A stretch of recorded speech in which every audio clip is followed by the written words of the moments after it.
Hi, I'm Rajiv. Today I'm going to talk about subjective versus objective mind. I mean, we always have this tussle between us. We want to go with the logic, or at times actually we want to go with the emotions. So basically, whenever we want to play safe, we go with the logic. And at times, when we want to really satisfy our needs, then emotions plays a very big role in our life. Actually, there was this case study I was handling for the privacy purposes. I can't disclose the name, location, and anything else. There is this girl actually who is around 17 years old, and her mother is a single lady, and she's working in some cafe. And this girl, let's call her Zen. Zen actually met a guy, Adam, uh, somewhere actually. He was like 34, almost double of her age, and it was very casual meeting. Like I guess a fatherly figure was meeting her daughter. He was never serious about this girl, but she was little caring. She showed little affection towards him, and he was okay with that actually because he was bachelor, he was unmarried, and he was always keen in having if somehow getting after getting married to have daughters. So he treated her as his daughter, and something happened actually afterward. She started calling him the orders. She started chasing him. She started visiting him in his office, and then things start to get ugly actually. And one day actually she proposed him, and it was like a surprise to him, and he obviously rebuked her and told her to leave, and eventually blocked her on WhatsApp and blocked her on the mobile phone, and even started avoiding her. So that was like a gaslighted. She was gaslighted, and she was completely blocked out of his life. Now there was there are two parts in the mind, subjective and objective. Objective mind was not very intelligent in this lady because she was bullied in her school time. Her mother, being a single lady, single mother, she always tried to control Zen's life. So I'll say that Zen's childhood was not very okay. She had her difficulties. She had instances where she wanted to have love in her life, but she never had. So eventually, this guy, whosoever he is, Adam, I mean, obviously he doesn't mean anything to her, frankly speaking. But actually, her mind actually uh, thinks differently. Her subjective mind thinks differently. So when this guy completely blocked her, her subjective mind actually completely refused to accept that rejection. Though in a part, actually, she knew always that this guy is never meant to be of with her. But she started visiting his house, starting to go to his office, and even she waited for him in the cafe where actually he used to come almost on a daily basis, and it was quite painful for him. And one day, actually, mother got to know through a call that her daughter is in some different city, and this guy Adam actually, her mother never knew about Adam actually before that.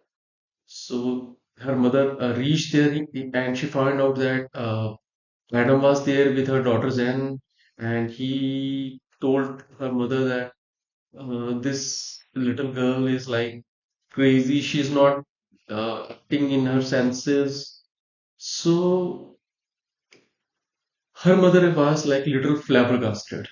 She refused to accept actually that how come is her daughter actually behaving so erratically. And initially, she didn't think that there is something wrong with her mind well-being. She's not in her mental senses, and it was very traumatic actually for the Zen.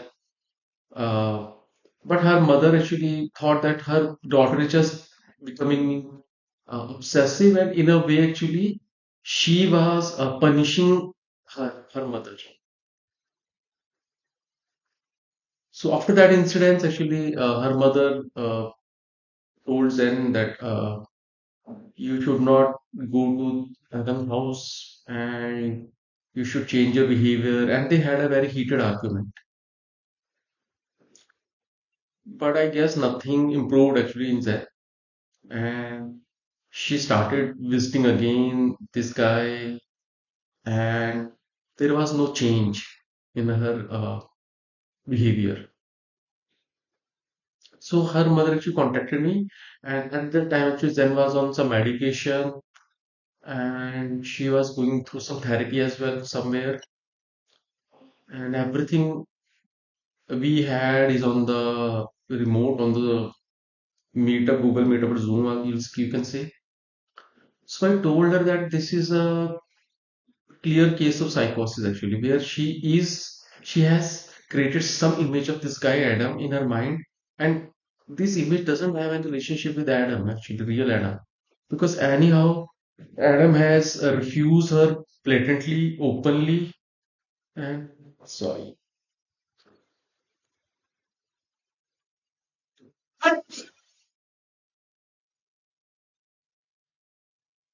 So, but her mind is not accepting that particular incidents. So I told her that we'll have to arrange a meeting between Zen and the Adam, not for the one time. It will be multiple meetings, and Adam has to tell her, not rebuke her, but tell her clearly, uh, not in very short way, but in very long and elaborated way that there is something between Adam and Zen. So initially the meeting happened, and Zen was little confused how he's going to uh, handle Zen. So they had meeting.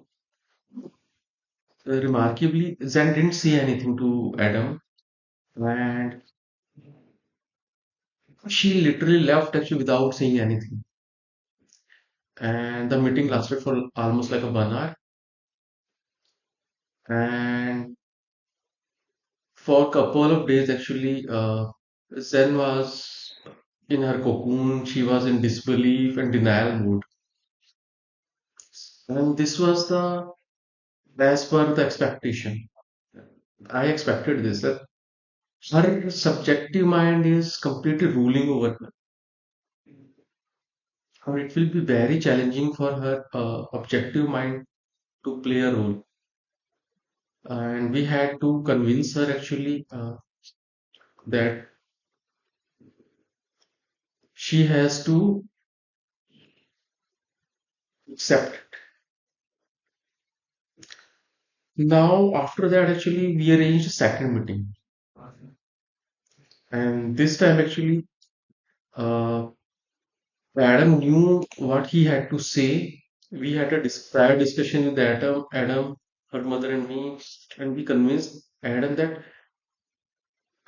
he doesn't even have to say that they don't have a relation, but he has to understand why Zen is claiming that Adam has some relationship with her, and tell her clearly in legality and in reality that there will be some consequences, because her objective mind was there. It wasn't that her objective mind was completely closed, but her subjective mind was powerful. So though there is a subjective mind which is completely overpowering her objective mind, but her objective mind was still there, still existed, and she was otherwise a very normal girl. If we omit out these particular incidences, she was behaving very normally.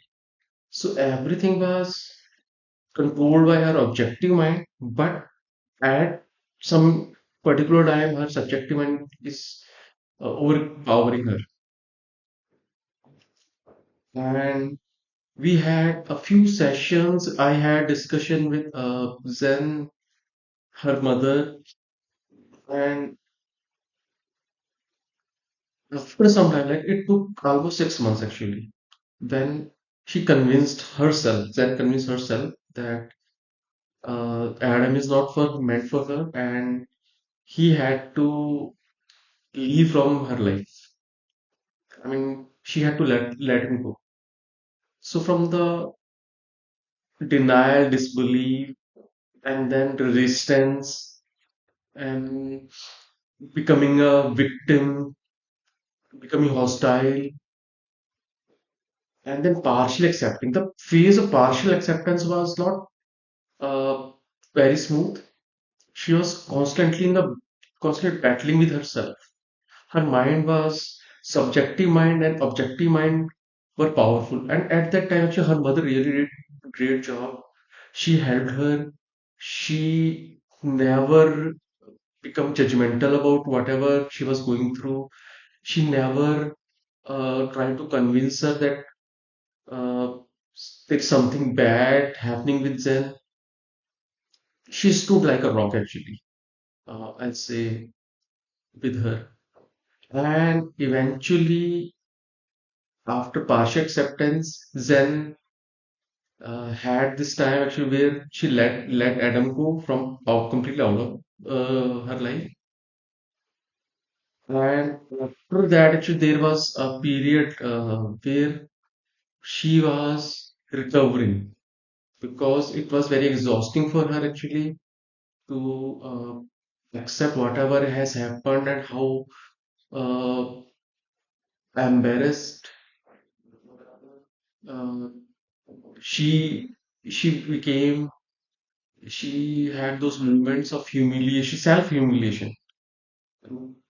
But actually, I encourage her to be a fighter, to stand basically for herself, because otherwise it will be difficult. Now she is completely okay. I'll not say completely, but yes, she is 90% okay, and she is having a good time with her mother. And uh, Adam is completely out of her life. So, and it was very traumatic even for the Adam himself because he never thought that something could have happened like this, where a girl will become obsessive about him without uh, his any role actually. He was not at all involved in anything. So, uh, this was a case study, and I'll say that we have all kind of mind actually, subjective and objective mind, and we have logical mind, right wing mind, left wing mind. I'll not say that they are all same basically. They have minute differences. I'll not go into nitty-gritties, but so at times actually people go through too much. It may be because of their past, it may be because of something happening in their present, or maybe because of some self-belief actually, which they have uh, put in so much of faith. So we'll have to be little respectful to people, honor them, honor their beliefs, honor their faith, and should not get angry with them actually, because sometimes we don't know actually what other person is going through in their life. And if we remain kind and very calm and be very patient, then obviously we'll have that sane mind within us who can guide us and who can help others as well. Because at times, actually, it's not their recovery basically. It everyone's recovery. And for different people, it is educating different ways. So with that, actually, I'm going to close this case study. So thank you so much for listening me, and please let me know if you like such case studies. I can share more with you, and please do like, comment, and subscribe to my channel if you haven't done so far. Thank you so much. Have a nice day. Take care. Bye.